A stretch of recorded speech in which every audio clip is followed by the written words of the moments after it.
James, Essex. James, you with us? Oh, thank you. How you guys doing tonight? Oh, stirring up crap as usual. I think Brian Gray brings a boat oar to stir a milk jug sometimes. Hey, I wasn't stirring. I was just giving you my thoughts on the whole Lanigan deal.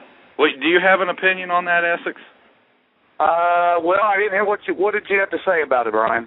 Well, and this is my, just thinking, and if I had to really, read into it, I would say that maybe the World of Outlaws, requested that maybe Darrell not participate with the Lucas Series. That's the only justifiable, that's the only explanation I could think of. No comment is okay. No comment. James, no comment is okay if you want to say that. I would say no. I would say that would not. I would not look for that to be the case. There may be some underlying things with things that I'd rather not get into that I don't, don't want to. You're in the right realm to just not even say anything at all. We understand. Well, I find it disappointing. I mean, that's the track he grew up at. That's the track he raced at for years before he won at the World of Outlaws. I'm sure there's fans around there would like to see him run closer to home than all over the country. And I'll just leave it at that. I mean, this business about being tired and whatever, gets home, he's going to sleep in his own bed for an whole week. Yeah. So he goes to Michigan next weekend. So I don't know. I mean, quite honestly, I still don't understand when there is a big race at Florence, why doesn't he run as good equipment there? I'm not saying the other equipment that he runs is not good, but why wouldn't you run your own equipment that is proven to be outstanding? Honestly, this year, I don't get that at all. Whether it's the Ralph Latham or this race that he missed, I don't understand that at all either. Well, I do have some insight on that part. Because that Darrell is, those guys are on top of their game for a reason. I think they do a whole lot of testing, and I know that particular car is, I guess what you would say is kind of an experiment. Uh-huh. So that's the only thing that I can think of. I know that Terry does a little bit with it, and Jason does the same. But I was kind of surprised to not see Jason in the 29, and Jason was in the 12 car. Yeah, right. So, since we're on Lanigan, talking about Lanigan, and O'Neal now has got his 10th win of the season. Can you draw a parallel between the two of them, James? Well, actually, O'Neal has 11 Lucas Oil wins and 2 other ones. Yeah. Well, that's impressive. I mean, both of them have been impressive considering who they run against. I mean, it's just amazing to me that I never thought after Bloomquist won 15 races last year at Lucas Oil that anybody would come even close to that ever again.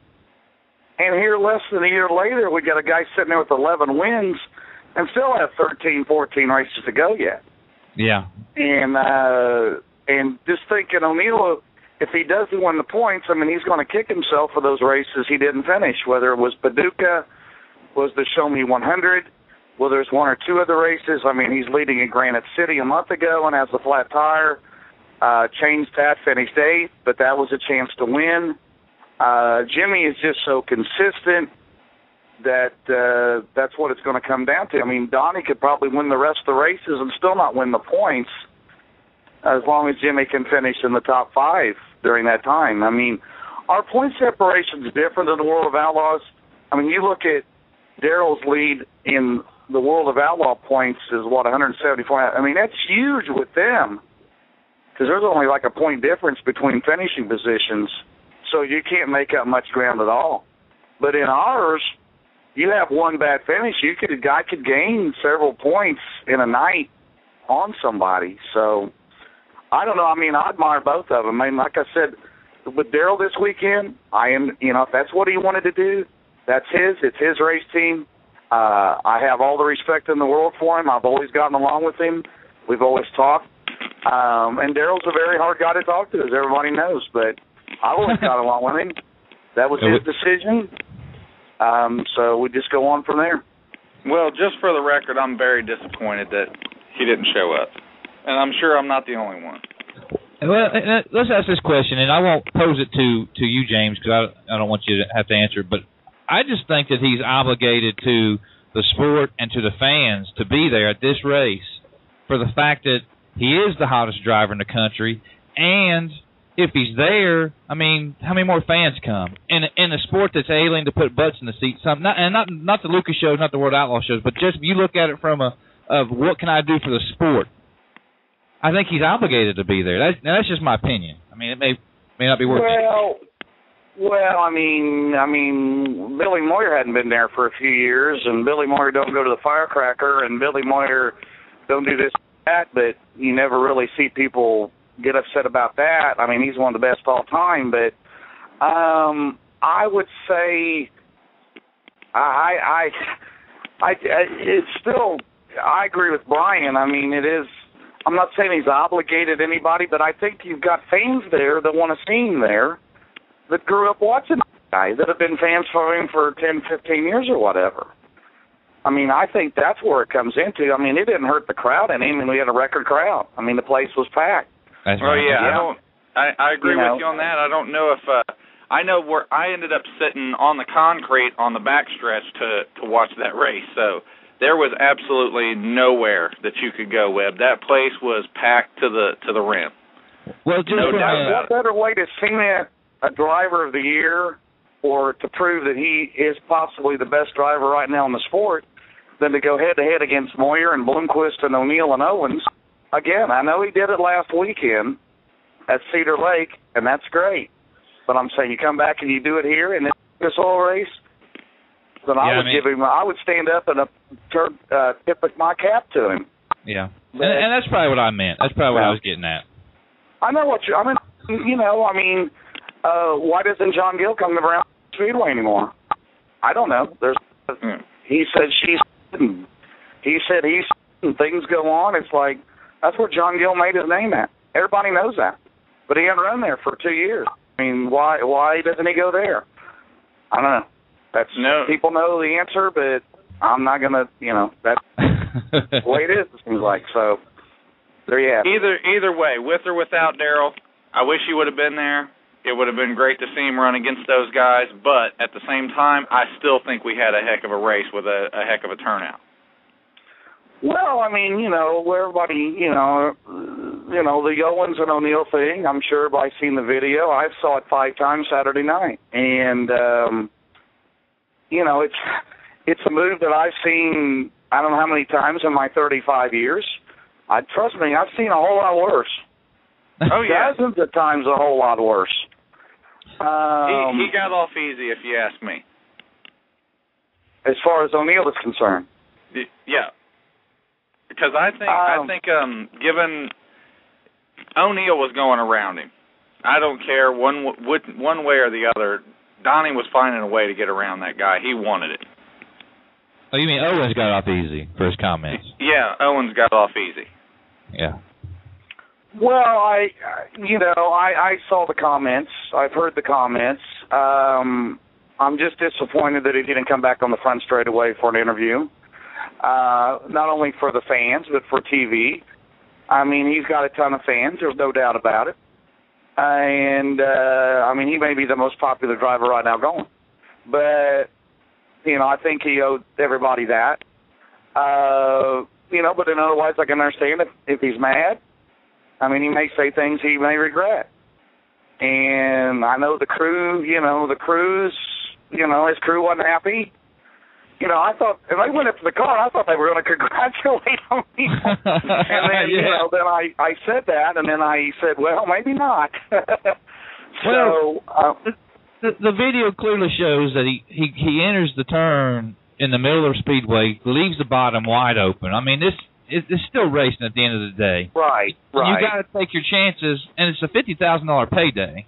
I mean, Right. I'd get into the side of my mother if she was in my way between, me and $50,000. But I mean, I don't think he bulldogged him. I don't think he, whatever word you want to use, I don't think he did anything malicious. And I was a little disappointed with Jimmy. And he's one of the good guys. He'll talk to anybody. He'll entertain any questions you have in the pits. He's really good with the fans. So Absolutely. It's a little disappointed to hear about that. But I want to move on to one more thing before we get out of here. Let's you get out of here. You got to induct your Speedway idol, I guess, over the weekend. Talk to us a little bit about that and tell us who it was. Well, I've been going to races since, I'm 49 years old, been going ever since I was, mid-60s or whatever. And, of course, Brownstown, that's my home track, always will be, and that's where I grew up at. Not only there, but there was a track in Columbus, Indiana that, that I went to quite a bit and, traveling all around after that. But,